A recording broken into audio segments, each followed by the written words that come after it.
Welcome to This Explainer. I'm really thrilled to guide you through our topic today, mostly because we're unpacking a truly profound geopolitical and human paradox. It's a situation that kind of challenges our whole definition of conflict.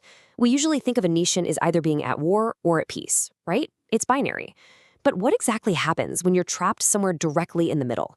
Today, we're going to visually dissect exactly how millions of people are navigating a daily reality defined by this strange state of no war, no peace.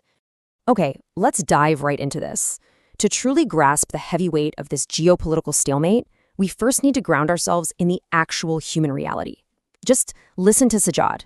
He's a young guy, in his 20s, living in eastern Tehran. Picture him standing in front of what used to be his father's home, which is now just, well, twisted iron and shattered concrete. The ruins have literally been left completely untouched since the bombardment. And he just asks, simply, who will rebuild all this? Sajjad's grief is really going to serve as our human anchor today as we unpack the massive structural and political forces at play here.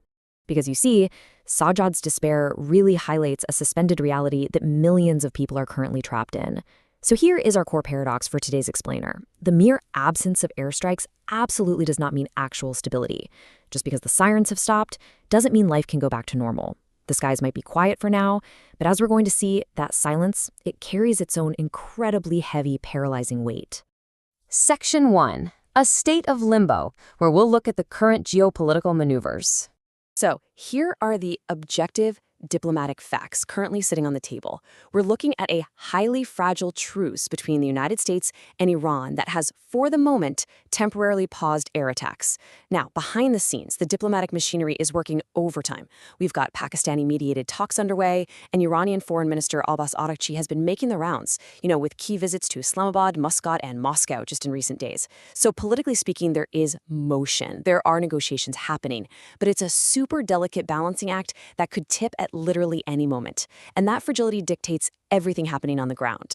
Which brings us to Section 2, the architecture of waiting, looking at the city's halted recovery. Now, if you walk through the city, there's a really stark contrast regarding recovery efforts. On one hand, you have these partially damaged structures. Here, you'll see a flurry of activity. Laborers rushing to patch cracked facades, replacing shattered windows, that kind of thing. But right next to that, you have completely leveled blocks, entire residential and official buildings that are just frozen in time, completely untouched. So you might be wondering, why the drastic difference? Why rush to patch a window but completely ignore a collapsed building right next door? Well, the crucial point comes down to three compounding economic factors. Actually, a local resident named Mohammed pointed out that the cost of building a single unit has multiplied exponentially just in recent months. First up, a U.S.-imposed maritime blockade has severely devalued the national currency. Second, physical damage to domestic steel companies has totally driven up the cost of raw construction materials. And third, all of this sits directly on top of the immense financial strain from decades of pre-existing U.S. sanctions. When you put all that together, it creates an almost insurmountable financial mountain just to, pour a new foundation. And honestly, this creates an impossible administrative nightmare for the displaced residents. Just look at the choices authorities have presented them with. Option A, they somehow fund and rebuild the properties entirely themselves, navigating those sky-high material costs we literally just talked about. Or Option B, they can wait for post-war public tenders. But here's the catch. Those tenders will only be issued once a definitive peace is reached. And as we know, they're currently trapped in the state of no peace. But hey, let's play devil's advocate. Let's say a family actually did have the funds to rebuild. They are still stopped dead in their tracks by deep-seated psychological and security fears. Listen to this thought from Sajjad again. If the war returns tomorrow, everything we build will be a new target. Wow, that single sentence perfectly encapsulates the paralysis here.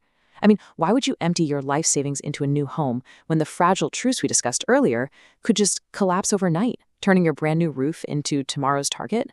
And we really have to remember this isn't just some abstract economic problem. It's a deeply personal human crisis. Take Maryam, for instance. She's a 52-year-old whose home near the Supreme Leader's office was totally destroyed in the very first wave of strikes. Initially, she was placed in a government-funded hotel, which sounds okay, right? But recently, she was handed an eviction notice. Officials promised her a rental loan, but she says the sum is woefully inadequate for her actual needs. So she's now facing the prospect of squeezing her whole life into a tiny apartment that, in her own words, won't hold her family's memories. It's a complete disruption of her life, her history, and her identity. All right, let's shift gears a bit. Section 3, navigating the economic blockade and trembling markets. So out in these bustling markets, residents are rushing to compensate for days they lost to the conflict. But the economic foundations right underneath them are seriously trembling. Picture a sort of balance sheet for these markets, based on insights from Ash Gabose, a 43-year-old administrative employee at the Ministry of Health. On the stabilizing side, you've got government price controls and a really long-standing policy of self-sufficiency that have successfully prevented mass food shortages. That is a vital safeguard for sure. But on the destabilizing side, you have fierce daily price fluctuations on non-controlled essentials. We're talking electronics, meat, medicine, and those construction materials we mentioned earlier. These wild, unpredictable swings are pushing low-income families right to the absolute brink of survival. And the root of all this volatility? It's the squeezing of the country's supply chains, largely due to the U.S. maritime blockade on the southern ports. So how on earth do they get goods in? Well, Tehran is attempting to bypass this stranglehold using two primary logistical workarounds. First, they're relying heavily on overland trucking routes through neighboring countries. And second, they're deploying what's known as a shadow fleet, basically vessels operating very quietly in Gulf waters. But as you might guess, these workarounds are an absolute logistical nightmare for Iranian merchants. Faredoon, who is a 71-year-old trader, explains that rerouting shipments like this has severely disrupted delivery schedules and caused costs to just skyrocket. Because of this, customers are essentially being forced to settle for cheaper, lower-quality local alternatives. Just hear his frustration for a second. How can we order a cargo container when we don't know if we will wake up tomorrow to the return of war or a stricter blockade? The unpredictability is so intense that a lot of businesses have simply chosen to freeze their operations entirely. They're just sitting on their hands, waiting. Which perfectly sets up our final section, Section 4, the walls of attrition, looking at this overarching geopolitical limbo. And this brilliantly illustrates a profound reality, one that's best summarized by Yusra, a 47-year-old Tehran resident who's trying to navigate those very same anxious markets. She told us, "I feel like I am literally hanging between two walls, the wall of anxiety over the resumption of war and the wall of hope for a political path to peace.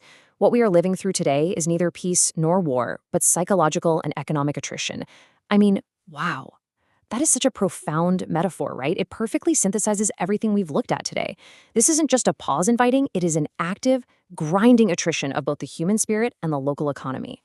Which ultimately leaves us with a final, really vital question to ponder. We've seen the frozen construction sites, the skyrocketing costs, and the deep, everyday anxiety of people like Sajjad, Mariam, and Yusra.